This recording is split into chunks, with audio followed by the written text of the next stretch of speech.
Liftoff and the clock has started.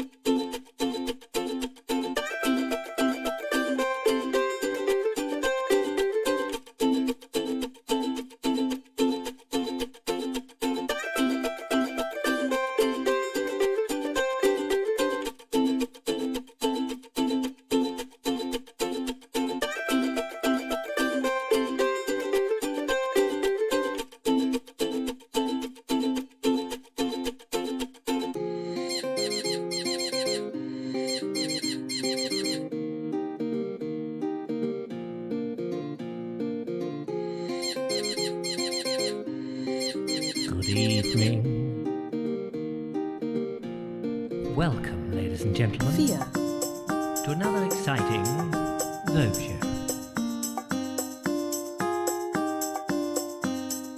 3. It's Wednesday. Let's all have a lovely midweek show. Why don't we? 2.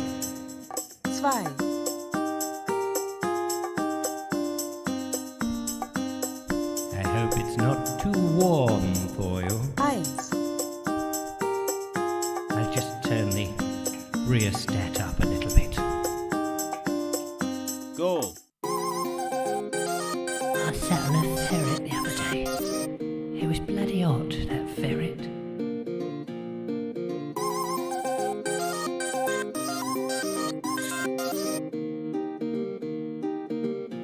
Don't know what to do with a hot ferret.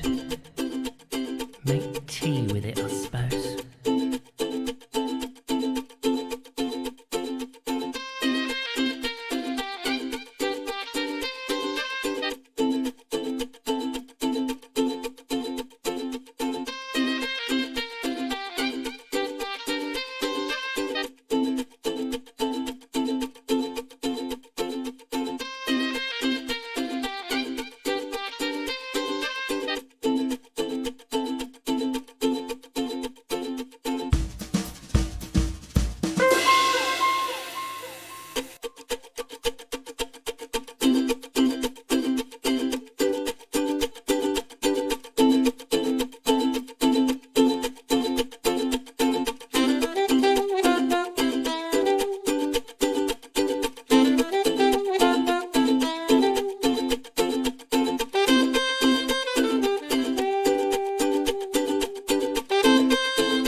Good evening, ladies and gentlemen, and welcome to another exciting Vobie One-Eyed Kenobi Showbie with me, Richard Vobes, on Wednesday, the 21st of July, 2021, on quite a warm evening here in jolly old Worthing. I hope wherever you are, it's a little bit more icebergy. Hope so. Never know. Might be cooler than a cucumber. It might not, of course. It's midweek. It's Mad Wednesday. Wednesday where I can let my... yes, it's gone. Completely and utterly bald as a coot. Coot. How bald are coots? I don't think they're that very bald at all. Can ever remember, people tell me umpteen times, a coot or a moorhen, which has got the red-billed stripe, which is a red... What is it? Colour is a penguin when he's reading the newspaper. Oh, I don't know. Anyway, welcome along. We have on today's show some very interesting videos. Indeedy. Rupert Utley is going to be going flying over Hong Kong. Bernie is looking at Newenden in Kent. Davey Vad has got some bee stuff. Ray of Hope has sent in a jolly old tune. And Colonel Craig Ratty is showing us the flowers of his garden, which will be fantastic to see. For as we come out of autumn, all those flowers in the garden will be disappearing. And we're going to go back into those just sticks waiting for the spring. But never mind all that. Meanwhile, there are people out there in the land of the Vobosphere who are itching to be having their names read out. And it is that kind of a show in which I shall do just that. So let's see if there is anybody there in the Vobosphere. It's time for the roll call. I'm afraid the lovely Julia isn't here to do the roll call. Otherwise, I would be off duty. But so I shall do what it is. Let's see how far I can get up. Yes, I can get to the start. So after the first person in on the starters' orders was obviously the lovely Julia, of course. Hello to you. Lovely to see you. And Jackie H.W. He says, "Hey, I'm in first, yippee!" The thing about the person who's in first is you have to stay to the end and stack the chairs. So sorry about that. It's a penance, you see, because the first person, they get all the chairs out, they get very excited, you put the nuts on the side there. Do be careful you don't drop any nuts, it's always good. Quavers are all right. Twiglets, they're nice too. We've got some those little sausages with sticks in, which is good.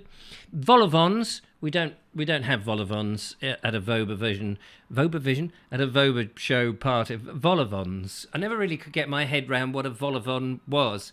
I always thought it was something to do with nil point. The vol-au-vent on the Euro tunnel thing, the music thing where they stand on the Euro tunnel going, Lord, I don't know whether they do that, actually. Anyway, Jackie HQ, HW. I don't know why I keep calling you HQ, but it's a pen name. Tall Podge Rog says, hello from Guildford. It's nice to see you. And Colonel Craig Ratty is also in there. He says, oh dear, I'm late. We'll have to try harder next time. Is there room for me next to you, next to the vol-au-vents? There isn't any vol-au-vents, I keep telling you. They've got those pineapples with the cheese on a Ritz cracker. Remember those? Remember? Do you remember those? Yeah, I don't know whether people still eat those Ritz crackers. I used to, when I did my entertainment business, at a very, very posh events, and we would go around, my friend Nigel often did it with me, but I would often do it on my own, and I would get people, at a reception, very posh, dressed as a waiter, had a big silver tray, and you're walking around, and you offer people crackers. You say, crackers, sir. And they'd look at you and they said, what? I said, are you for crackers, sir? And on the tray would just be these loads of Ritz crackers. Nothing on them, just Ritz crackers, sir. Then inevitably they would say, I think you're crackers, aren't you? Anna Jones is out there, who says, hello, lovely people. Alison O'Brien is just swiftly coming in behind her, shutting the gate, which is very nice, and drawing one of those lovely collapsible tables. Kerry Baldwin also in with G Ramps, holding hands, I noticed. There's something there. Maybe we should be looking into that a bit further. But Daniel Watkins has come alone, but Robert Brailsford is trailing behind. I hope they haven't had a row.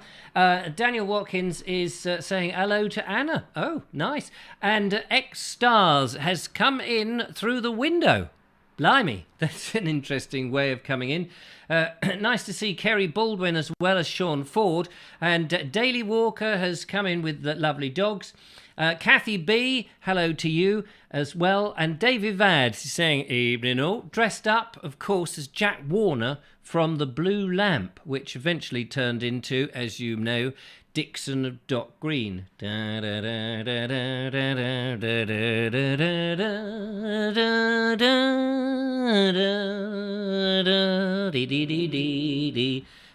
say have a banana. Evening all. Do you remember Dixon of Dock Green?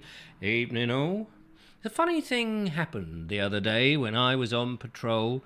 3 masked men came out of the bank, and I looked to myself and I thought, probably quite sensible wearing those things, they won't have COVID. But they did have big bags of swag and very large suitcases full of money strolling out. Odd to see them coming out of the bank with loads of money. Normally you put money in the bank, but that's the way it is in a copper's life. And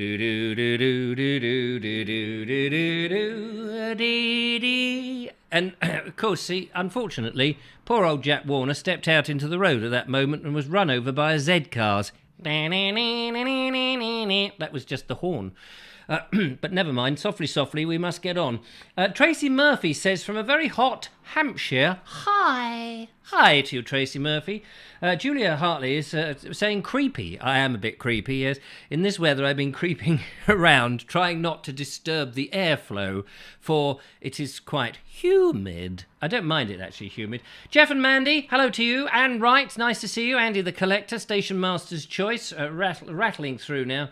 And why don't you? Wilf Meyer, beg your pardon, can't read. The Beery Boater is out there saying, looking forward to watching this live again from my home in Nottingham. The railway ticket to Notts, please. Oh, Malcolm, take Vicks cyanide cream. Blows your head off in 2 seconds. Rather than recording on the boat, says the Beery Boat. You don't want to be recording on the boat, although we'd love to hear what you record on the boat, of course. Ron Langley says, evening all. Kerry Baldwin saying hello to Bernie. Clive Waterfall is in. Linda Cadman, hello to you. Nice to see you there. And Sean Ford. I'm here twice, Richard, to make up for missing on Friday. Yes, you see, he's out filming on Friday. So I read earlier. Moorhen has the R in it for red. I don't know why. I cannot remember it. So bald as a coot. Coots of the white... what you call it? You know, the aphrodisiac thing on the top of the head. Not the aphrodisiac. What do you call that thing? The Mohican. Has the sort of shaved Mohican. I think I might be able to remember that. The Eastbourne couple, hello to you. Lovely to see you. Thank you for dropping in. Paul Cockrell, Justine Jones, Elaine Whitelock, I may or may not have said. Can't remember now. Sean Buttimer, lovely to see you. Thank you for coming in. Christopher Isles and John B. Audrey Forbes has been shopping today and didn't wear a mask anywhere. Brave woman, and good to you. And Dougie Warbitbucks. It's nice to see you, Dougie Warbucks. And Chris Navard, hello back again. Camping, in Somerset, bailed out due to the heat. Oh, it's a shame, isn't it? Oh, no, I'd like to go camping. Now, come on, get your hands back. Oh, ping. Remember that? Carry On Camping, Barbara Windsor. Ping bonging. We all got an eyeful, didn't we? Yes. Oh, yes, madam. Oh, no. Twitter me? Not Twitter me? No, it's not Twitter me. I can't remember what he says now. Frankie Howard. Oh, no, titter me. Titter me not. No, not with titties. Thank you. Yes, and you. I'll have less of that, thank you. Oh, apparently, all of that was scripted. All of it. So I heard. I can't believe it. I can't believe that even the, oh no, stop mucking about. Scripted. You wouldn't have thought it. Nice T-shirt, Dickie, says Mark Burgess. Hello, Mark Burgess. Lovely to see you. Lord Geoffrey Harrison is in it as well, which is nice. Rita Lloyd, good to see you. We've got the full house. Lovely people. Thank you very much for joining us. Take them away. Oh, no. Here, matron. No, stop mucking about. The one person I'd love to do an impression of from the Carry On team was, I tell you who it was. I can't remember his sodding name now. In the first one, what's his name? What? That's no good, is it? Not Hawtrey. What was it? Charles Hawtrey? Is it Charles? Who's the Kenneth Connor? Kenneth Connor. I'd love to be able to do a Kenneth Connor. I think he was hilarious. Absolutely hilarious. Very understated. Didn't like him so much in the later years, to be honest with you. But in those younger years, I thought Kenneth Connor was absolutely fabulous. Anyway, never mind all that nonsense. We have lots of videos for you today, which is very nice. Thank you very much for making them and sending them in. We also have the phone call where you can ring us on 0793 4746 790. Because remember, on a day like this, it is a time for What Is My Opinion? I can't find the little thing that I normally have. Here we go. Are you ready? Here it is. What's my opinion? Yes, what is my opinion? As you know, I'm a very opinionated person. I've got an opinion on everything, or nearly everything. And of course, a lot of people disagree with my opinion, and that's absolutely fine. That's absolutely fine and dandy. If we all agreed with everybody's opinion, it would be a boring old world. I put my opinion forward in many different platforms, and you can take it or you can leave it, as indeed some people do. Charles Hawtrey was great, but an alcoholic in real life. He was. It's such a shame. It was a shame. I did like him. Frankie Howard was meticulous with his scripts. He used to walk along the road reciting his lines to the cows, says Station Master's Choice. Yeah, fascinating stuff, isn't it? I just think that they were a curious bunch to study in that period of history in the British film industry. Yeah, absolutely. It says, Rufus Excalibur Fawkes, it's my moral duty to continue wear a mask. You don't have to write Rufus. I think that you are... I don't think real Scottish people actually bother to type out their accent. I think you're doing it too phonetically. You protest too much, dear boy. Julia Hartley says, I didn't have time to send my video. Oh, what a shame, the lovely Julia. I also accidentally filmed in portrait mode. Oh, no, Julia, you will be slapped by the next lot. Yes, shock, horror, smack my... There we are. I said you'll be smacked. Smack your knuckles next time you're here. Girly, I'm afraid. Be interesting to see when the next time the lovely Julia is in, what her shoes are going to be. We love it, don't we? We love it when she comes in those amazing shoes that she's got. I wonder what they'll be like. You could almost think of anything, and a regular choice are bound to do it. What I'd like to see her in is some I don't know, some sort of rubberized face that's been flattened, probably my face. It's been flattened like that at the bottom, on the sole of the shoe. I think would be very funny. So it's got, like, you know, the Vobes show on it and all of that, and then you lift it up and there's my face being squished by her high heel shoes. I think that would be quite funny as a gag. Not in real life. I'm not into that kind of, thing, because they can be quite pointed, can't they? I imagine you could kill people if you did that. Right, Daily Walker says, what's your opinion on billionaires offering trips to space? Yes, well, it's all right for billionaires to go off in space. I heard that Jeff Bezos was going up there. I think he actually was returning some books that he borrowed from aliens from outer space. I think that's what that was all about, actually. He thought, oh, my God, I haven't sold it. I must return these books. I hope my library card is still worth it. But would you? If billionaires can afford to do it, I have no problem with that, really. Let them do it. Let them go into space and do it, as long as it's not, affecting anybody else. I don't think that everybody should have the right to do it, because that would be barking, wouldn't it? Just because one person can, it doesn't really matter who it is and how much money they are. Just because they can afford to do it doesn't mean everybody should be able to afford to do it. I don't think that the society is like that. But if it means that he was doing something in space, like, sprinkling some sort of weaponized cream into the stratosphere or something, then of course I would be slightly worried. They do it all the time in hot countries, apparently, says Ron Langley, apropos of. But nice to see you there, Ron. Bezos went up in Metal Mickey. Question is, did he wear a mask, or did he have a helmet on? If you were going into space and there was, could you take COVID into space? That would be interesting, isn't it? I don't remember them ever having an episode of that in Star Trek. Do, do, do, do, do, do, do, do. Well, I can't do the characters of Star Trek. I'd like to be able to do Kirk, because he spoke in a sort of staccato way, didn't he? I can't really do him. That's illogical, Captain. Mark Burgess says, the rebubble, do you have any input in the sizings of clothing products? I couldn't get any garments in a large enough size. No, it's nothing to do with me at all, really. As far as the Bald Explorer merchandise is, one reason I don't really push it. It's just everybody has one of these places where you can get merchandise from, and I thought better do that sort of thing. You upload the artwork, and then they put it on the garments they supply. Now, you may have seen in one video, I had a nice polo neck. It wasn't polo neck. It was a polo shirt with a collar on it. Now, you may remember that.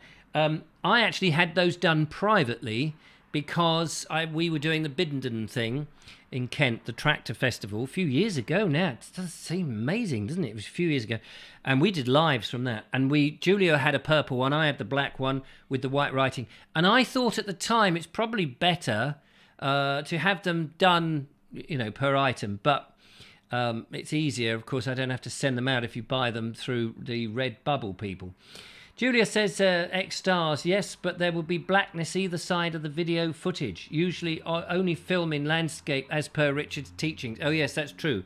Fireball XL5, yes, that's a good one. Although he says it's called Fireball XL51. I don't remember that one. Is that like Heinz 57? Sounds a bit like Jerry Anderson and Heinz. Heinz baked beans, you will eat some, or I will kill you. Yeah, I wonder who they tested the different varieties. You never hear about that, do you? You never hear the tests that go on. You can imagine. So, Mother, I want you to try these beans I've been trying. Let's see. This is variety number 1. Well, it's very good, Heinz. It's very nice. Very nice? I don't want it nice. I want it better than nice. Nice is just boring. I wanted it superb. Try variety number 2. Oh, yes, this is very, very nice. Very, still not nice. It's nice. It's not good, Mother. I have a time. I might have to slice your head off, Mother Ed. Have I just dropped my H's like someone from England? Can I try a different one? You will eat up to... How many have we got, Heinz Jr.? Oh, 57 varieties. Oh. That's a bit like that oil. What was that 3-in-1 brand? They had an oil. Oh, no, WD-40. That's 40. Can you imagine some poor sods going, all right, mate, look, we've got this oil. It's WD-1, and see if that looses the chain on your bicycle. Oh, okay, then. No, it's dissolved it. Oh, buggeration. Buggeration. I will go and try variety HD. What is it called? HP Source? No, that's a different company. Oh, sorry. I will try something else. WD2. It'd be interesting to have seen behind the scenes, wouldn't it? Behind the scenes of the trials. Water displacement 40th attempt. Yes, there you go. You would think that they could just open. They were doing it in the bath. That's the trouble. And somebody said, I can displace that water for you. Look, pull out the plug.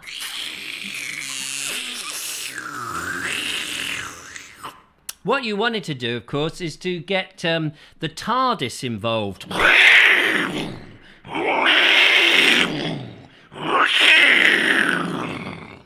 And then, of course, you've got Doctor's foes. I said I'd do this, didn't I? Exterminate! We will exterminate! I'm slightly over-modulating. Kill the Doctor! I obey. You must obey, or you will be exterminated. I don't want to be exterminated. You will. I've got COVID. Oh dear, I need a mask. Me. Can't do that very long because of bronchitis. It plays havoc with my buckaroo stickers. Anyway, ladies and gentlemen, maybe we should move on a little bit. Didn't know Cummings spit a can of beans on Boris. Is that true? Is that what he did? He said, look out, Boris, here it's Cummings. John B, it was actually Jojo. Oh, right, fair dues. And Sean Buttermer says that Bezos didn't get through the firmament. Did he not? If you don't get through the filament, you cannot claim to have invented the light bulb. No. Remember those old caravan filaments? Do you remember those? Did you ever go caravanning in the 60s and 70s where you had those gas filaments that if you knocked it, it's like the light went out? Do you remember that? The whole filament. Oh, reach for the candles, reach for the candles. Kenneth More, of course, was reaching for the stars, wasn't he? Reach for the sky, Kenneth More. Do you remember that film? Marvellous. Used to like Kenneth More. Especially in Genevieve. That was a lovely film, wasn't it? Can't remember how that goes now. Brilliant impression, says Mike White. Thank you very much. Mike, why did the Daleks talk like that, says... to be honest with you, it was Paddy Kingsland in the BBC Radiophonic Workshop had worked out a new gadget and they just thought it would be great. Exterminate! We will kill the Doctor! Why? Because he said we've all got COVID! Silly Doctor!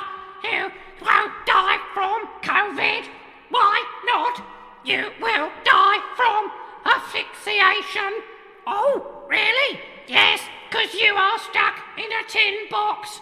That's true. I didn't realise. Help! Help! Oh no, I'm falling down the stairs. Clunk, clunk, clunk, clunk.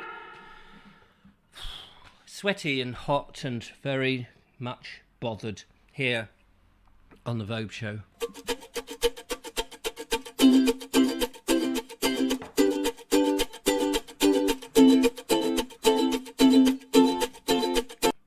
So, maybe we should go and have a video, and then we will get some phone calls. Absolutely, thank you very much. Ring modulation, yes, is that what it's called? Ring modulation. Gas mantle, always needed spares in the caravan. That's right, it's so true. They were so delicate, and I always thought they looked like spiders' webs in there. Didn't you think that? Tracy Murphy says, we had a Monza with an awning. Happy memories. Ah, those Monzas. We have a call on the phone. Let's see what person has decided to ring in on the old Vobie One-Eyed Kenobi show. Hello. Hello, Richard. This is Rita Lloyd. Hello, Rita Lloyd. How you doing out there in America? Oh, just fine. This is a little warm. It is warm. This is warm for here, which is pushing about 33 Celsius or about 80 degrees. Oh, 33 Celsius. We can convert that to centigrade. That's 33, isn't it? Oh, yeah. Yeah, there we go. 33. I don't know what it is currently in the UK. Let's see if my phone tells me.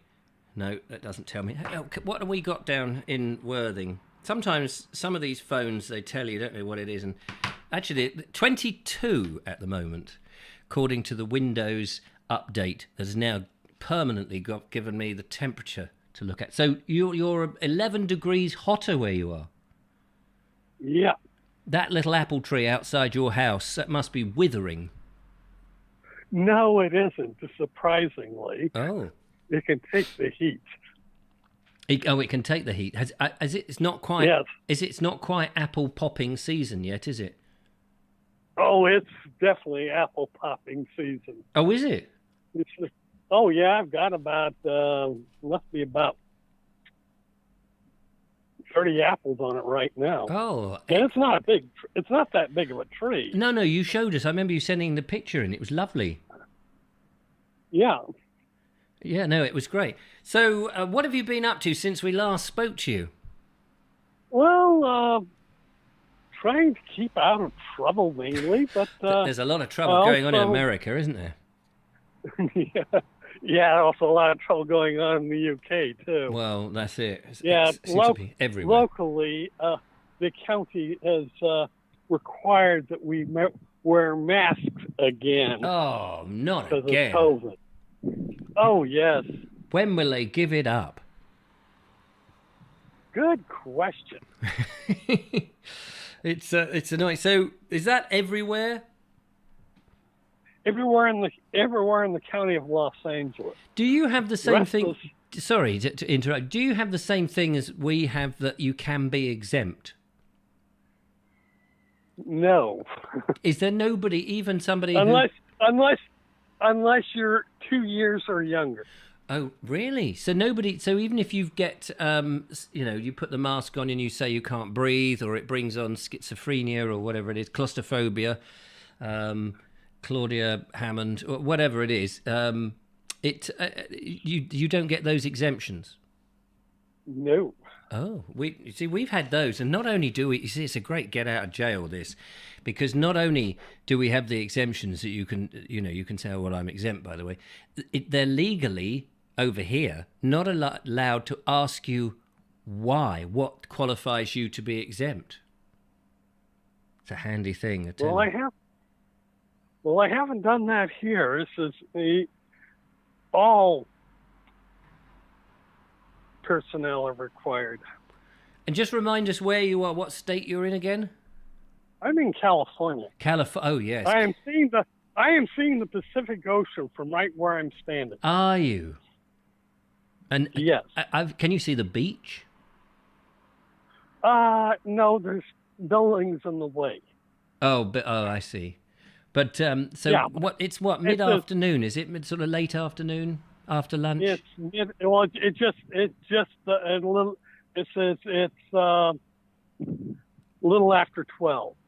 A little after 12. So down in California, I mean, I imagine that down there by the beach and things like that, the people are getting on the surfboards and they're on the jet skis and all of that stuff. It's just the jet skis. You don't see them much around here because they won't allow them on the beach. Oh, okay. If you're on the beach, have you got to wear a mask? No, it's only indoors. Only indoors. Oh, that's all right. Yeah. It's just, for a while it was everywhere. Everywhere. Now it's only indoors or in large groups. Yeah, it's amazing. Let's say if I was going to a soccer pitch and watch the local team, which I know you're not into soccer, or as you call it, association football. Association football. I never quite understand because there's a difference between soccer and just ordinary football, and then there's American football as well. So association football in the UK is the full name for what you guys call football. Oh right. Oh okay. But we also have something called soccer. But But there's a difference, isn't there? But this is one's what's used in North America and Australia, and the others is which is, if most people don't know, well, that's an American term, but it was originally developed in the UK. Oh, I see. Oh, okay, yeah. Fair enough. And American football is more like rugby, in as much as that's the one that you carry the ball and you'd have a try. Well, yes. Yeah. Okay. And are you a fan of that, or do you prefer baseball? I'm more of a baseball fan. Always have been. I've been to an American baseball match, I think, in Chicago, with... Well, there's two professional teams in Chicago. You have the Chicago White Sox and you have the Chicago Cubs. I can't remember, but I have to say I've never been so bored in all my life. I know I couldn't wait for the interval, but that's me. I say I'm not a great observer, but I did go to a local baseball. I was taken to that big thing, and it was I was more interested in the people. But what was fascinating, I found at the American games, it was a family thing. Nobody was out of order. Nobody was drunk. Everybody was orderly. It was just a lovely occasion. Even though I wasn't keen on the baseball, I was watching everybody else. It was such a friendly atmosphere, and everybody was there to enjoy themselves and not upset themselves, compared with sometimes some of the matches that we have, and the rivalry and the punch-ups and all of that, which you get over here. It's so different. It says, well, the two times that I've been in the UK, I never had a chance to see a football game in the UK.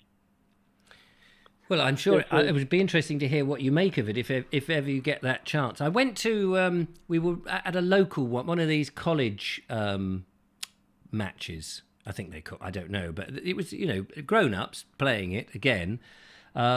And we had a tailgate beforehand. Tailgate party. Yeah, we don't do that. That's just for the benefit of those that don't know. That's where you drop your tailgate of your pickup, or you open the boot of your car, and you basically have a barbecue in the car park. Yeah, and you just have a few beers and before the game starts. I can't imagine that happening in the UK. It would just be, I mean, for one thing, if you had a barbecue at the back of your car, there'd be a number of cars that would just go up in flames. It would be a nightmare. But again, that was such a friendly atmosphere, and then we went in and watched the game, and that was very much like you see in some of the films in America, in American films, where they're, the boy has got to play the baseball and get to the third base and all of that. It was very much like that. Yeah. It was, and it was enjoyable. Again, I found that game more enjoyable to watch, I think, than the bigger game. Well, one thing is that it says the distance between some of its professional teams, like say New York to Boston's a little over 200 miles. Right. The same with in Philadelphia, I think about 150. Right. Okay. And So they're local teams, are they? Local to each other. It says, and those aren't about as close as you've got, other than if you get something like the New York Giants versus the New York Jets when they play against each other, because they use the same stadium. Right. Oh, okay. Or the Los Angeles Rams and now the Los Angeles Chargers both use the same stadium. It's just, and they each have their own. They each have their own home team. So do you get more rivalry? Do you get more rivalry then? Yeah, you get more. It says you get more rivalry then, but it says it's not like where it says. I mean, it says for us, it says it's like 100 years in England's nothing. Yeah. But 100 miles to you guys is a lot of distance. Oh, my goodness, 100 miles. You know, you've got to camp on the route, haven't you? You've got to stop off and fill up with petrol, and the B273 has always got a tractor in front of it. And, oh, it's an absolute nightmare. Our road systems here, compared to American road systems, is nothing. But we are, you know, we are small, and I love it. I mean, I do. I mean, apart from the traffic and being stuck, it's the countryside changes every 2 or 3 miles. Suddenly you're out of those pine trees into deciduous trees, and then you're, you know, whereas I've driven in America where it's pine tree after pine tree, hill with pine, you know, very beautiful, but very monotonous. It says mountain after mountain. Yeah. And then if you've ever gone through the desert Southwest, I've never. I have to say, I've never done that. I would like to do that. Did do the Blue Ridge Mountains of Virginia on the trail of the lonesome pine. Certainly, no chance of finding a lonesome pine. There was billions of them. Yeah. But I could see why it was called blue, because you get that blue haze of those mountains. Yes. And the Great Smoky Mountains are the same. It says the haze from the moisture from the trees makes it give it a grayish look. Yeah, of course. I hadn't thought of that. Yeah. And the Great Smoky Mountains National Park is the most visited national park in the United States. Is it? Wow. Yeah. More than Yosemite or Yellowstone. Gosh. So you wouldn't want to get lost there then? It's not that big of a park compared to, thing is, if I were to start out at Land's End and drive all the way up to John and Rote in Scotland, the same distance would still be in California. Yes, yes, and you could probably do that. How long? What is that? 600-700 miles, 800 miles, something like that. What would that take? Yeah. On an American highway, 800 miles would take what? 5 hours, 6 hours? 800 miles, figuring also stopping for food and gas. Yeah. You got to do that. Yeah. Or petrol, as you guys will call it. Yeah. It will probably take you about 16 hours. 16 hours? Yeah. Okay. Because I suppose that's because you guys go at 55 miles an hour, whereas we go at unofficially 80, 90 miles an hour, and then 12. Although we have places where I can also do legally 70 miles an hour here. Right. Oh, okay. Yeah, I do remember. Once I get outside of the major metropolitan areas and out of the mountains. When I did the drive from Chicago down to San Antonio, Texas, which is a bit of a fair old schlep, the great thing was putting the car that we had on, not autopilot, on overdrive. Overdrive, is it? It's just cruise control. Cruise control. Click on that cruise control, which I have one in my car. And the chair was like an armchair. You could just sit there and, you know, have the wheel going, like read the paper, watch the television, go, you know, put a film on, and just sort of like cruise like there was barely anything. And because every now and again you would come up to those thundering great big trucks of yours, and you look up like that and you say, oh my God, I am an ant. And then if you got, we would get, I remember going and we would have one on one side of us and the other on the other side. The most terrifying experience, thinking if that driver drifts into the lane, we are going to be like cardboard. Yeah, but it's just nothing usually happens because they are professionals. Yeah, I guess that's true. They don't have all these people from different parts of the world who take up lorry driving and suddenly drive on our left-hand drive roads. Because you're all driving on the right, aren't you? We confuse people when they come over and they're from another nationality, whether from Europe or wherever. And then unless they're from a former UK colony, Thailand or Japan. Ah. Or former India's former UK possession. Right. Oh, interesting.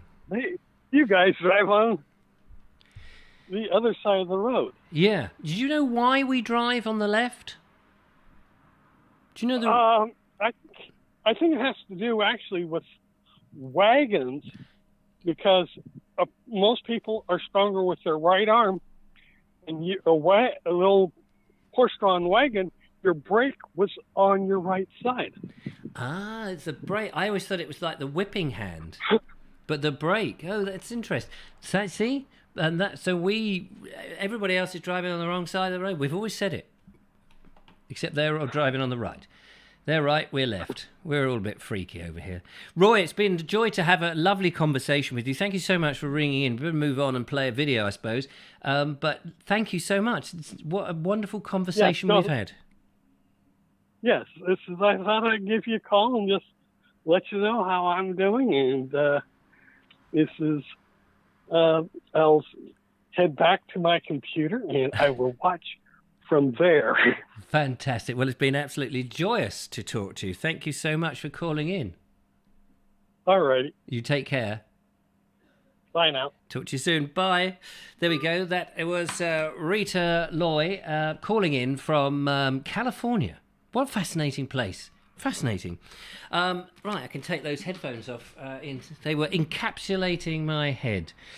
Right, let's should we take to the air? We've been over to one side of the world. Let's go to the other side of the world now. We're going to go and catch up with Rupert Utley, who is in Hong Kong.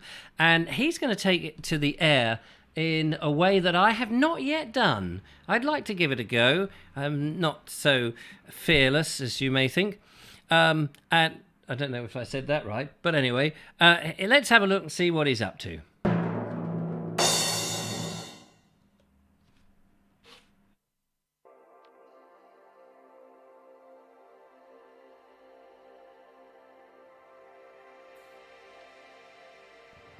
Just parking up the bike, have my paraglider, and I'm hoping the wind is good for a fly today. So on my back you can see I'm carrying my paraglider. I've been doing this for 30 years. I set up, I was the founder of the Hong Kong Paragliding Association when I was in the Royal Hong Kong Police. I've pretty much been doing it ever since. I'm not very good at it. But I enjoy it. It's a very nice experience to fly. So, off the path, small trail, up the hill to our takeoff site and a small clearing in the ground.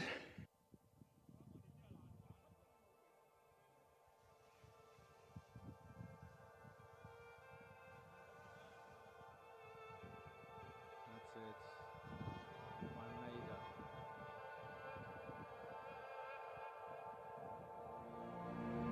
made it. I'm going to have a try to take off using with this attached to me. I hope it doesn't fall off, because that would be an expensive mistake. You can rely on this magnet thing.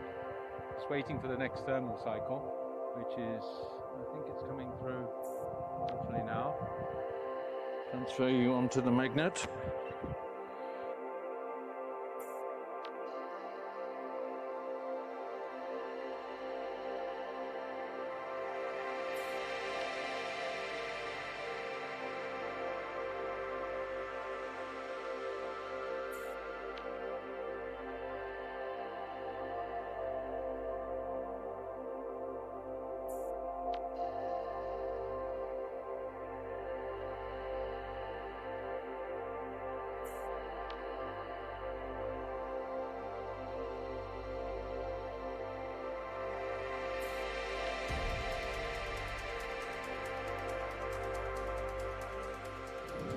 Enjoy vicariously nature, heritage and landscape. How about that landscape? Yeah, I can see the South Downs and the Pig and Whistle. Oh no, that's the China Bay.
Perfect landing, he says, almost decapitating that woman on the beach.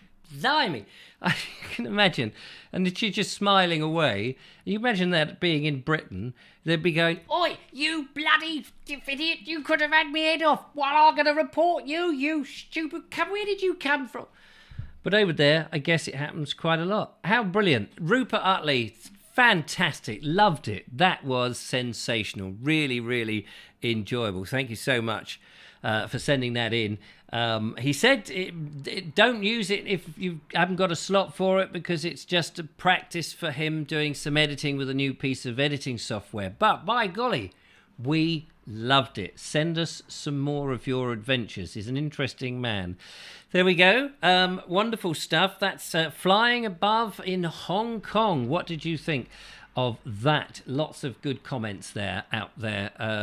Great video. How the Other Half Lives, says John B. Thank you, Rupert. Fab video. Brilliant stuff. So on and so forth. That was fantastic. Yeah, brilliant stuff. I'd love to have a go, although I am, as somebody pointed out, scared of heights. But I have been on one of those, that same thing, that parachutey thing, in what is, I can't remember what they call it. It's with like a go-kart with a big propeller on the back.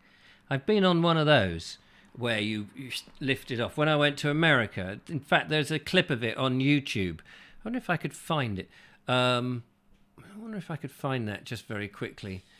Let's have a look. Vobes. I've also been on a Microlight as well. Vobes USA. Oh no, I need to. Let's copy that. Copy. Let's go to YouTube. YouTube. Okay, do this slowly but effectively. Paste that in. Part 1. Oh yeah, here we go. I don't know if you've seen this. I'll just see where. I can't remember if it's at the beginning. I won't show the whole thing. Oh my God! Just so that you know, I was losing my eye at the time. Here, look. Here's the picture. I was losing my eye, and I was on steroids, and I didn't realise just how fat-faced I was when I was on those. We'll watch just a very quick clip of this. We've come down to. Oh, hang on a minute. That's not the bit. That's on a farm. Here we go. Here's the thing. If I'm actually unlucky, I shouldn't say that because I'm sure nothing is going to go wrong. Behind me, look at this. It's a spacecraft. Tom has got this. He's one of these wacky flying people with his incredible flying machine. He's just getting out now, and I'm petrified.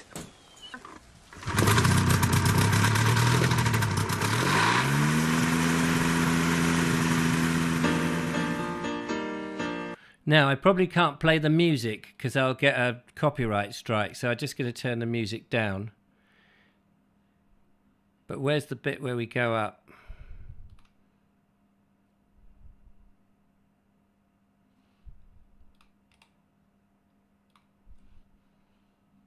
Coming up, sorry about this. And there I go.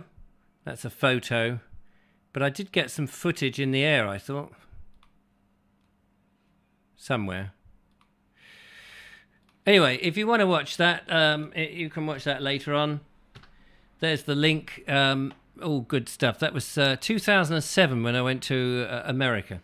But yeah, good stuff. Thank you, Rupert, for that. That was interesting. Marvellous. So, how are we doing out there in the world of? It's 10:02. We've got some more videos in. Let me just see if I've got some interesting things to... Mark Burgess has sent in some pictures of flowers. Now, normally Bonnie sends them in. I don't know if Bonnie's out there tonight, because these are photos that he took, and just to add to the confusion, he took them a bit too close, so they're out of focus. So here's the test. Can you identify them from them being too close and slightly out of focus? So let's have a look at the first one and see if you know what this is. It's a flower. I think it's a carnation, but I may be wrong. Can you identify that one? Be interesting if you know what that is. Did you have your balloon ride, Richard, says the wise owl. Well, we had this, I did a balloon ride many, many years ago, but we did have this balloon ride paid for us. But so far, these balloon people, because of all the things, they still haven't got back to me about when we can do it. Here's the second picture, by the way. So that was a carnation. That's fantastic. Yeah, lovely. Anybody guess what that one is? I'll go rapidly through these. See if you can get it. Oh, peony. Peony, says Elaine. So that's nice. And what about that one? Look at that. That's a beautiful... Is that variegated? Would you call that variegated? Oh, there was a petunia. Was it petunia before? Is this the same? Is that petunia? Okay. What about this out of focus one with the yellow in the middle? These must be garden plants, I think. Mange tout. Petunia again. Surfinia. Petunia Clark. Oh, yes, Petunia Clark. And what about this purple thing? That looks nice, doesn't it? Again, a mystery object. It's out of focus. They're all... It looks like Camilla. Hello, Camilla. How you doing?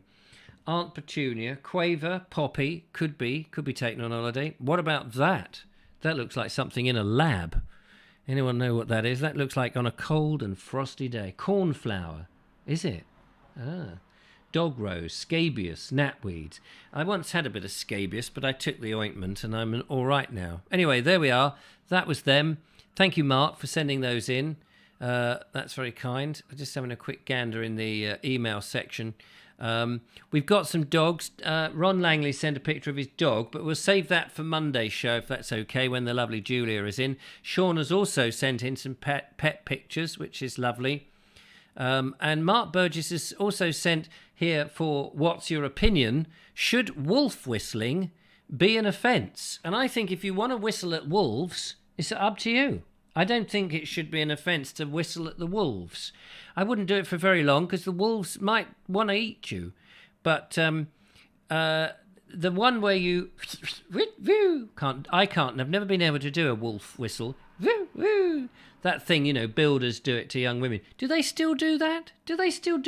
Is that? I thought that was just a thing of the 70s. I don't know if that's a real thing anymore.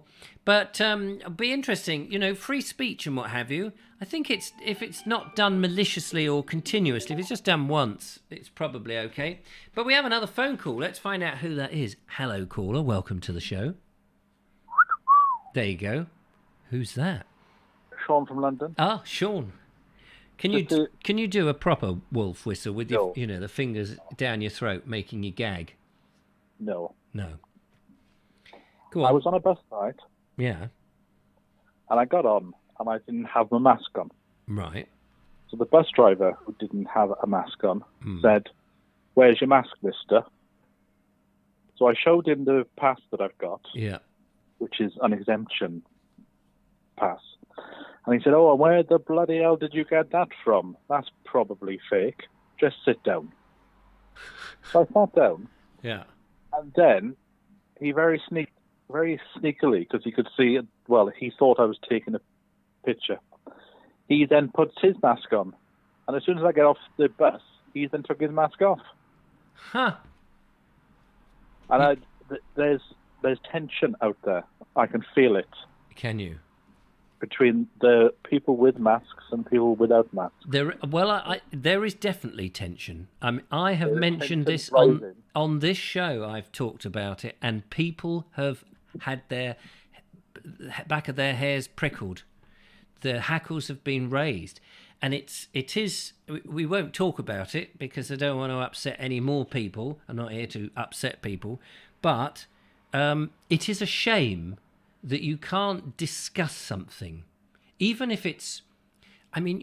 masks are not that contentious, are they? They're a piece of fabric or a barrier you shove over your face. You're not saying, should paedophilia be allowed? You're not saying something absolutely outrageous. You're just saying, I don't think there is any evidence to prove this conclusively, so therefore I don't think I want to use it. And people will get upset. But I just think it's a shame in this day and age, forget it's masks, that there are a number of subjects that you. But what I can't get over is it seems to be getting worse and worse.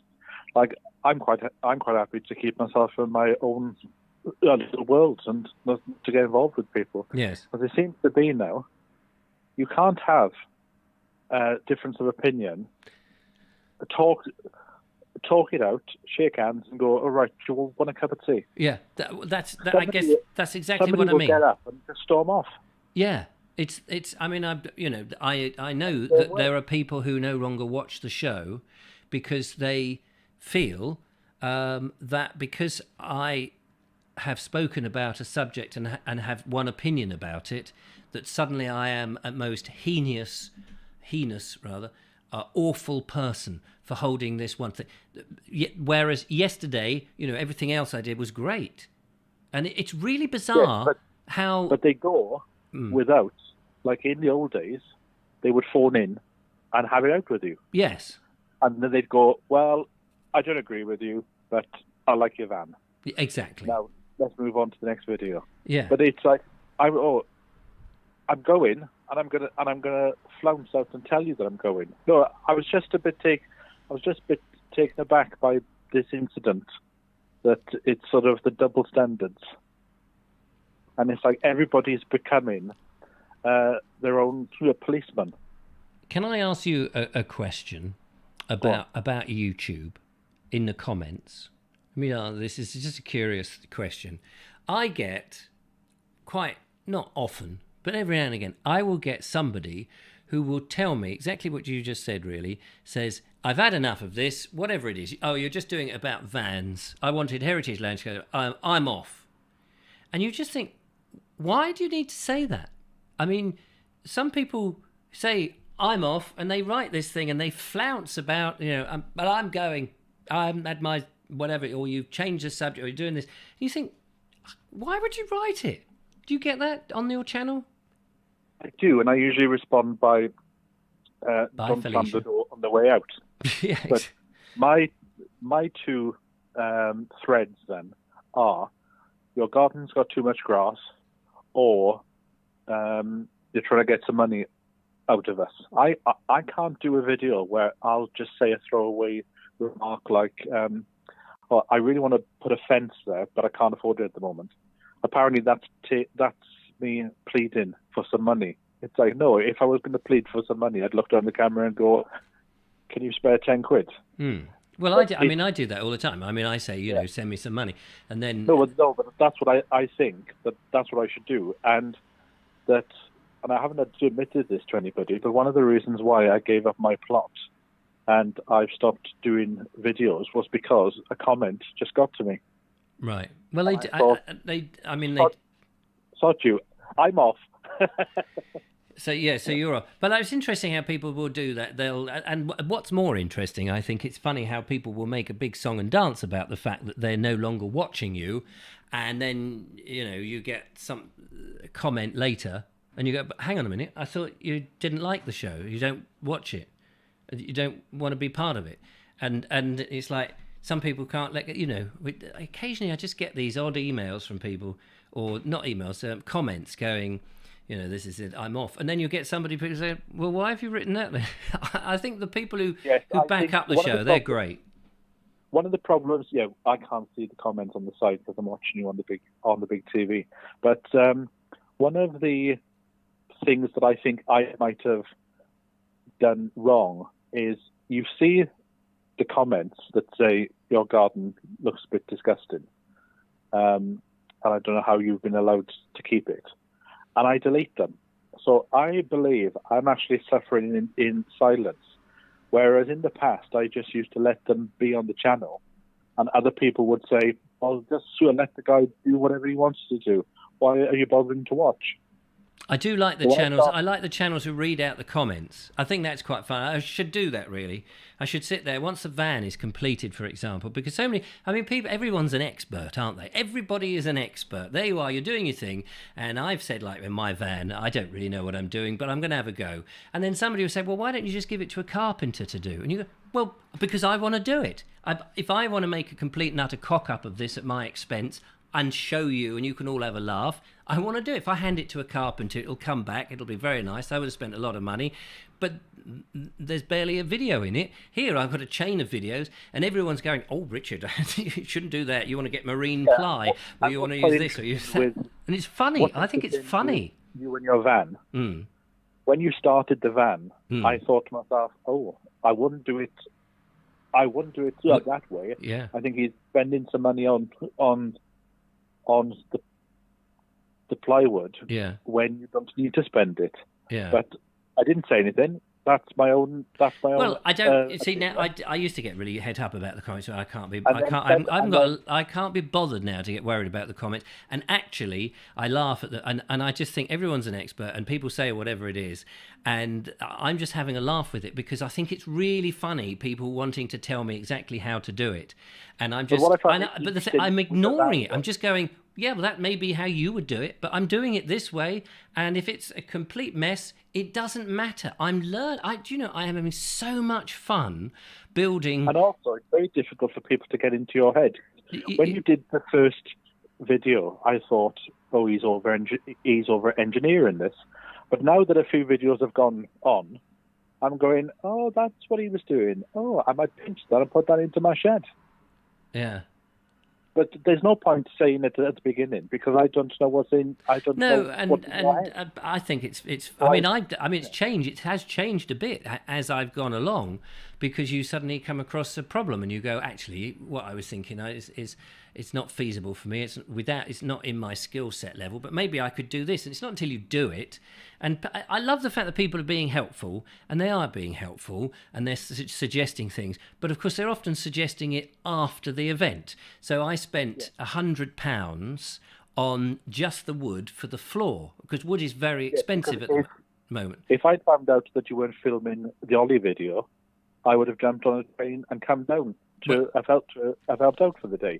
Well, that's very kind of you. But hang on, I was just saying, I spent £100 on this plywood, it was like when I went to buy it, I went, how much is it? 50 quid a sheet. 50 quid. 18 millimeters ply. It had to be exterior ply, and it had to be good. And I, went by Mr. Suggett's advice, and I showed him a picture. I sent him a picture and said, "Do you think that's all right?" And he said, "That's perfect." And I bought it, £108 it was, or £104, whatever it was, over 100 quid.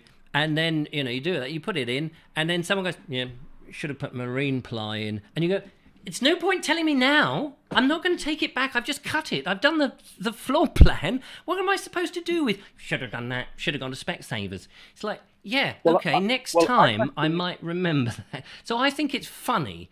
I don't have any animosity with them saying that, because I just think, it's like, should have done that, shouldn't you? It's like, yeah, all right. So I haven't. But I don't actually bother on other people. So on your videos, I don't actually bother to go and read the comments. Sometimes if you ask the audience a question, "Oh, do you know the history of this building?" I'll look at about 2 or 3, but then that's it. But people have said to me, they look at the comments first, and then they decide whether they want to watch the video. It's a funny old world, isn't it? It's a funny old world. But I'm enjoying it. If it's any use, we never use marine ply in our vans, says Mr. Suggett. There you go. I mean, it's not like it's raining inside the van. It's not a submarine. If I was building a submarine, maybe I'd build the submarine out of marine ply and get Marine Boy with oxygen, or oxygum, wasn't it? Oxygum. Do you remember Marine Boy? I'm surprised that nobody has suggested that you need fireproof. Because it'll get so hot in there, it might start to buckle. Yeah, that's true. Well, don't worry. The comments will come. They'll come in thick and fast. I don't care. I love it. I think it's great, actually. I want more wacky comments. And I've got a few surprises up my sleeve. I can't say what they are, coming up in the videos, hopefully. So, and then people will... Well, they'll make their comments and do whatever they want. Anyway, must move on. But thank you so much. Interesting about your bus story, Sean.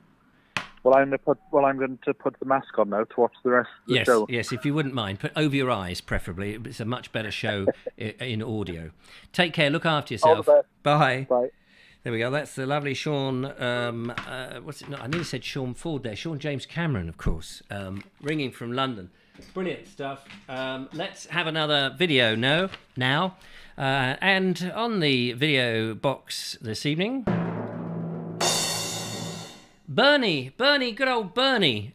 He is looking at. He's still on the Three Rivers of the Rother. I think it's the Rother. I've lost the track, actually. I think it's the Three Rivers of the... Isn't it right, Bernie? It's the Three Rivers of something. But he's gone into Kent to look at Newenden on what looks like an amazingly beautiful and misty day.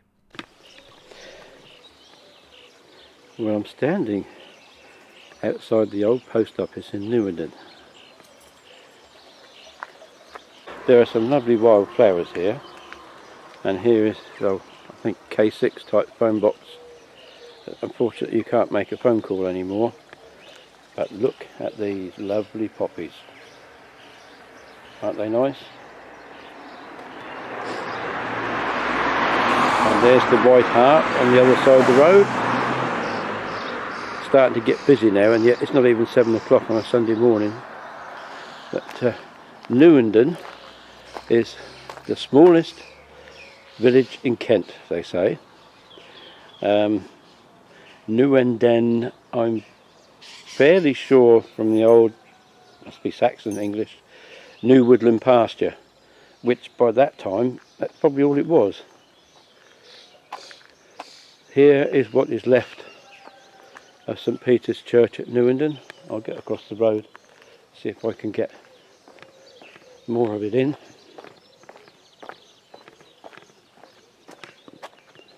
This goes back a long way. It was originally a much bigger church than this, and I'll explain more of the history of Newenden in a minute. Very difficult to... 1840. Iron railings. Now they could just have been made at the very tail end of the Sussex iron industry. There's a stormwater ditch there.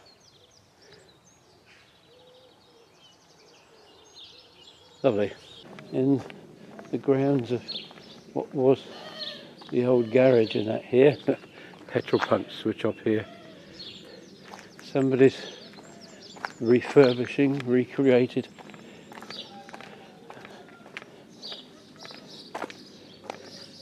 That's interesting, isn't it? That's a nice little touch. Oh, and of course, the Newenden village sign. I guess that would be a griffin.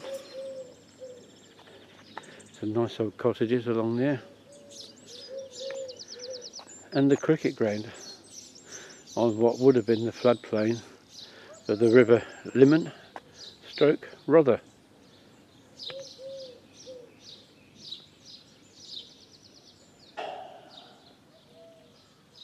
It's hard to believe that Newenden was once a major port in the area. The Romans had a fort here up on the hill behind the church, and I'd always thought the Roman name for this place was Andradis Costa, but it wasn't.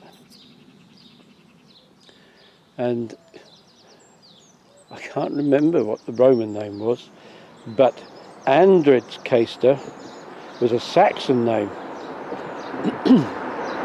because when the Saxons took over the fort after the Romans had gone, Andradis Costa is Alfred's castle. But as I say, in its day this was a thriving port. There were 16 pubs here at one time. And then over the years the river began to silt up. Its course was trapped, cut, altered east of here, because this is where we are definitely now below the river. It's below the high tide level, even more so here. So we are on, believe it or not, very low lying ground. And the river splits now into lots and lots of different drainage channels and what have you to manage that flood risk. But enough of Newenden. I come in search of the bridges, and that's where I'm going to go now. Three Rivers of Rye. Thank you for the correction there, Bernie. Much appreciated. Brilliant stuff. Loved it. Very wonderful to see that mist on such a hot day, and you think, oh, I could just walk out into that mist and cool myself down a little bit. But yeah, no, beautiful, lovely. Thank you so much, and we look forward to the next one. Keep them coming. Low-lying fog, says John B. Looks amazing. Yeah, absolutely.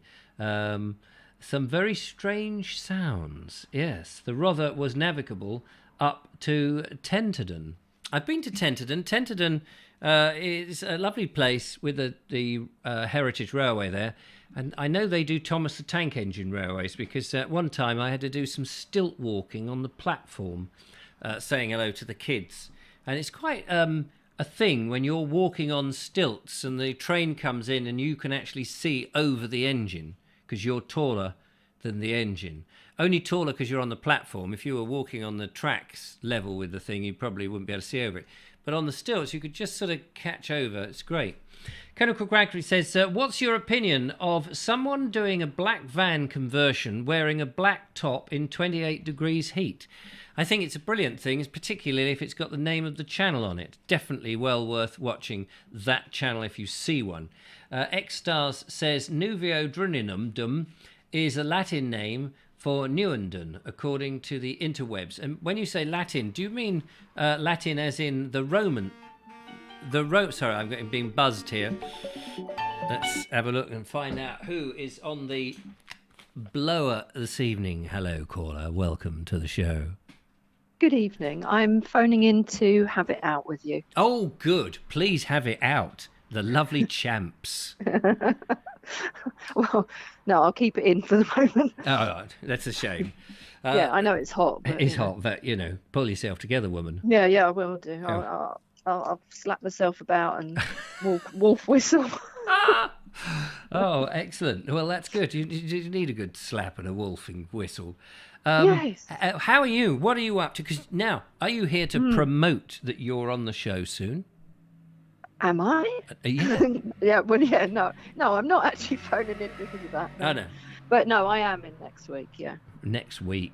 Can't wait. Next week. It's come round quick, isn't it? Yeah, it's going to be pouring with rain when you come in, so make sure you bring your duffel coat. Well, it's usually just like a little cloud over my head, so you might be all right. Oh, that's all right. It's like I don't want to get... Because there's lots of lights and things in here, Yes, we don't want to blow up. No. So that would be a show, wouldn't it? Well, heaven knows what happens. The sparks tend to fly when you're in Emily Champion. No, I don't do anything. I'll just turn up. Yeah. As long as you haven't got any cream with you, we'll be all right. No, not in this heat. Not in this God, heat, no. It stank before, didn't it? It did. And it was smelly before you even got a chance to get it out the bag or the can. Yeah, the pressure will blow the lid off. Yeah. So what's new, Pussycat? Not much, really. Oh. The kids kids are on holiday. I've had to isolate. Yeah, no. You've had to isolate. Yeah, because I sat with 3 kids who had COVID. Well, I didn't know that at the time, obviously. Should they not have They should have a thing round their head saying we've got COVID. We've got COVID.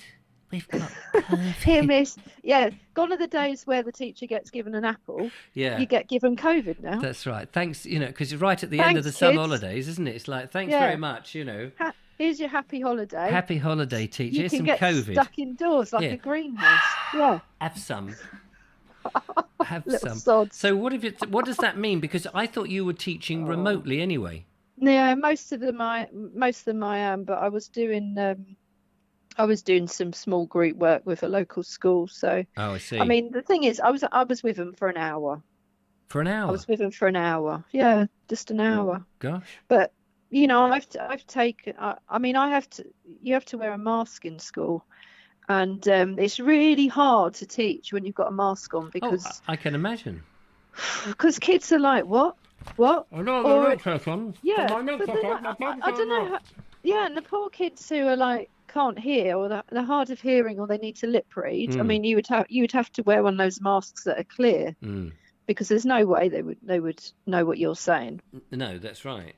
But I think it's very important, don't you, that kids actually, now that they have to wear these, I think it's very important that they don't learn anything. I think this is the way forward.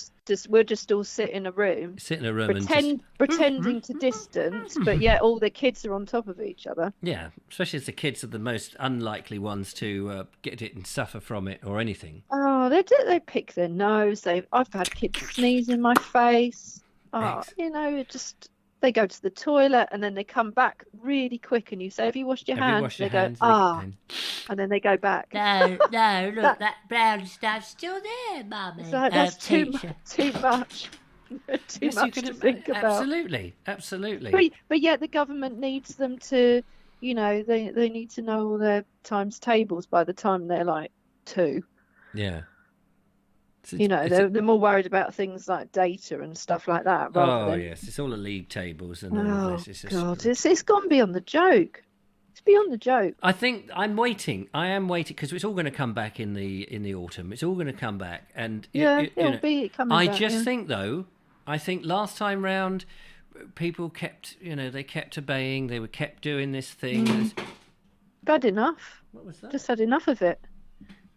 Something in the studio just fell over, but I don't know what it's the power of my mind. It's a ghost. It's a ghost. Oh, don't. I don't want to come in now. No, it's all right. Well, we'll have it evacuated. Well, not evacuated, whatever you call it. What do you call it? Should I bring in one of those religious smoke things where we could do an exorcism, couldn't we? I could just get a log out the Essie. That's like you could just whack it over the head. Yeah, that's it. See if you can find it. Yeah, that's true. Do you know the other day I'd lit the Essie. I thought you said licked. I licked the Essie and I had a black tongue. Yes. No, you can't say that. It's racist, you see. Oh no, sorry. Yeah, you can't. You'll be cancelled now. No. All the wokes will be on my back. I know they will. Sorry, carry on. That'd be interesting. As you were. I lit the Essie and the house filled up with smoke, and I thought, hello, the house is full of smoke. That's not right. You shouldn't have smoked that pipe. And it was just leaking out the seams of the Essie, but not going up the chimney. And I thought, that's a bit strange. And in the end, I had to open up the chimney. I got a glass of water and I threw it on the Essie to put it out, and then a whole load of hissing and all of this business. And eventually I opened up the chimney. I poked my head in. I couldn't quite see. I put my camera in the chimney and took a picture. And I looked in the camera, and you could see It came out like a chimney sweep. No, I could see the hole. There was nothing blocking it. I thought, that's really weird. And the whole house, and in order to disperse the smoke, what I have to do is open the front door and the back door, and then it all blows through. Did it keep slamming? But it does. And I have to put a lump of wood. I put some logs down, you see, and then that stops it. And I just thought one of my neighbours is going to ring the fire brigade in a minute because the smoke they'd be like, oh God, pouring out the house. And so anyway, I gathered everything up and I tentatively relit the Essie, and it was fine. So it was really weird. He was having an off day. It was just. Do you know what, that reminds me of in Carry On Abroad, where they throw the bottle of wine onto the fire, the oven, because it's not working, and all the smoke comes out, and then they have to open all the windows and all the mosquitoes come in. Yeah, exactly. The smoke would get rid of this. I had flies. No, that's true. Actually, I had a load of flies in the kitchen today. Oh God, yeah. Buzzing so have I. Buzzing. Do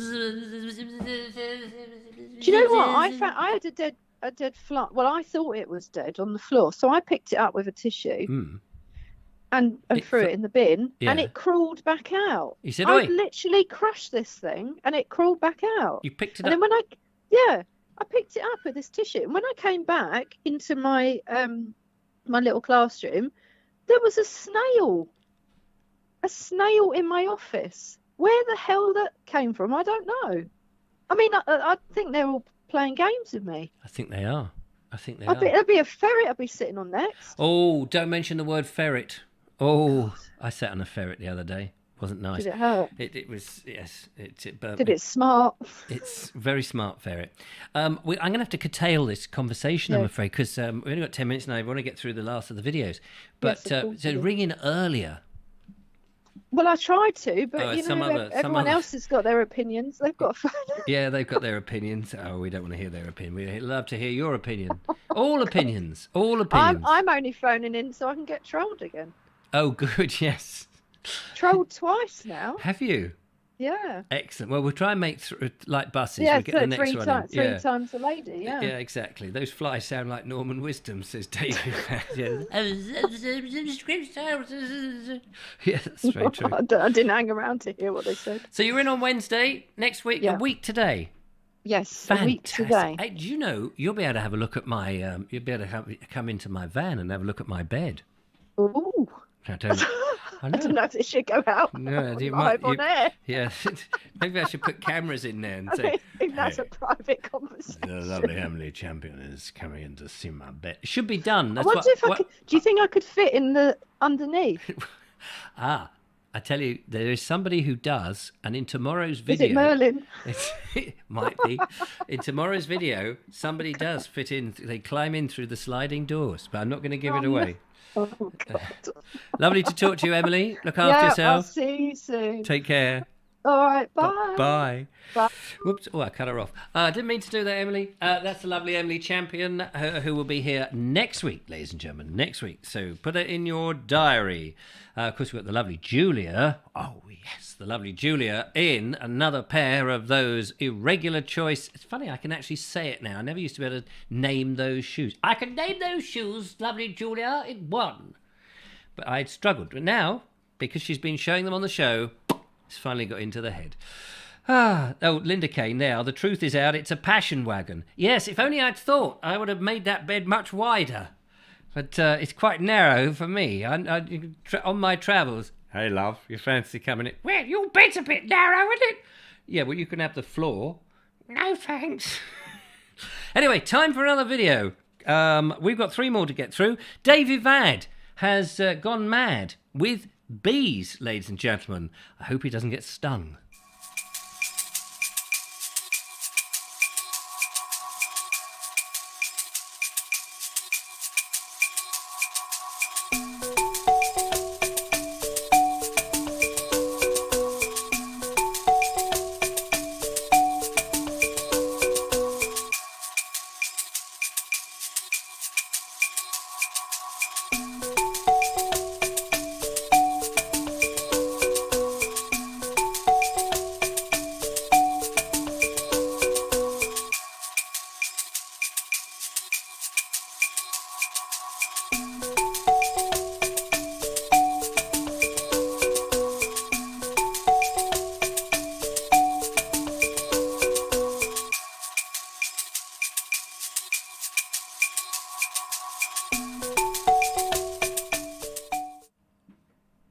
How about that? Make sure you behave those bees. Beautiful stuff. Davey Vad, thank you so much. And I'm sure he's composed that music himself. He's a bit of a composer, you know. I don't know whether I told you.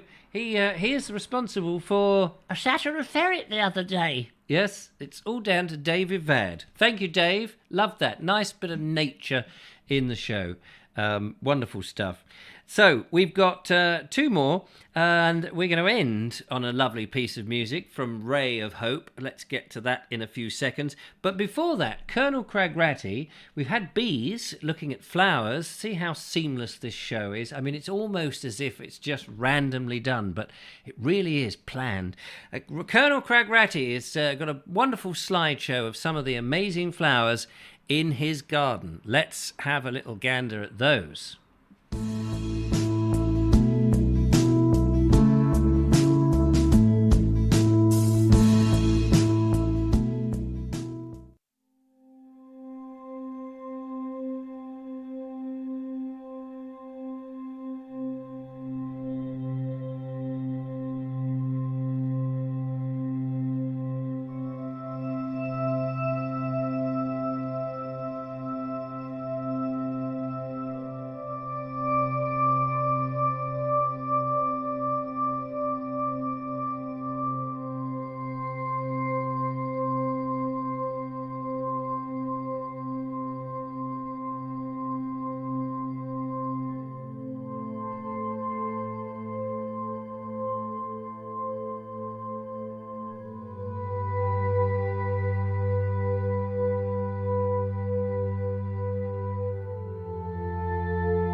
beautiful flowers there on Colonel Craig Ratty's amazing estate. And actually, interestingly enough, Colonel Craig Ratty is joining me tomorrow morning.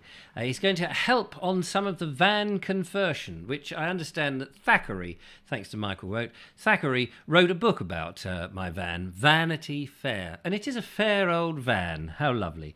Yes, so I'm hoping to make a video with Colonel Craig Ratty as we bodge it in the back of the van. I can bodge it with anyone in that van. Believe you me. We may even see Merlin pop up. Well, we may hear him. We've got 2 minutes to go, ladies and gentlemen. Are you fancying a good old knees-up tune? Ray of Hope has come to relieve... Oh, hello. Don't know if you can hear that. That's the police car racing past. They finally found out where I live. Ray of Hope from Horsham. Beautiful chap. He's offered his garage and power tools and all of that. Thank you so much, Ray. By the way, before we go and go into the music there, just want to thank everybody who has made donations recently. It's very kind of you. I very much appreciate it, and getting behind the whole concept, keeping the show going throughout the whole pandemic, and now the van build, and then beyond. The world is my oyster. Well, maybe just outside Worthing. So we're going to end the show, ladies and gentlemen, with a little bit of fantastic music. So make sure you've got your tapping shoes on, for it is a jolly old tune from Ray of Hope. A different perspective and view, and some boy band music on a very warm day.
Bravo, young fella, my lad.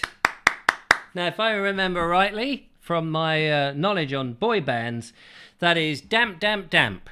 Or is it Soaked, Soaked, Soaked? Or something like that. That was the name of the band with Love Is All Around Me. Yes. Or words to that effect. Wet, Wet, Wet. That's the one. Yes, I knew I got there somewhere.